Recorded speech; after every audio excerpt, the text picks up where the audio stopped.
para sa magpasikang performance ng Team Ogie, Kim, MC, and Lassie.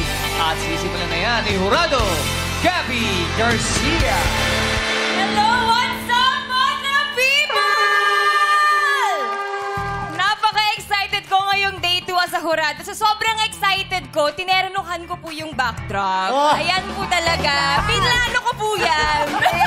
Grabe! Baka ganda si Gabby. Oo, ngayon ko na napansin na ternong-terno pala kami ng backdrop. Okay, anyway, ayun. Congratulations sa inyo. Grabe. It felt like I was in a theater. Para akong nanonood ng isang play. From the band, yung production. Napakahusay po ninyo, Kuya Ogie. Sobra kitang naramdaman. Grabe yung such a musical genius talaga. In your own way. And kay MC tsaka kay Lassie, pinakita niyo sa amin yung katotohanan sa isang pagiging komedyante na hindi ko alam kung ano talaga ang pinagdadaanan ninyo. At grabe, mad respect for you guys.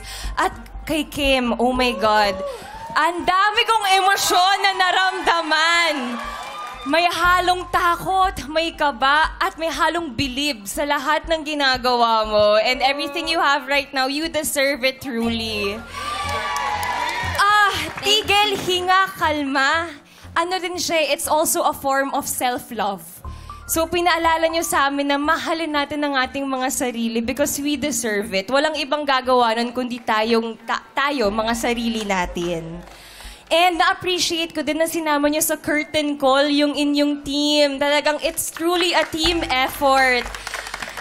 Kung hindi niyo sa amin sinabi na 3 a.m. lang kayo nag-rehearse today, hindi ko siya mararamdaman dahil napakalinis ng performance ninyo.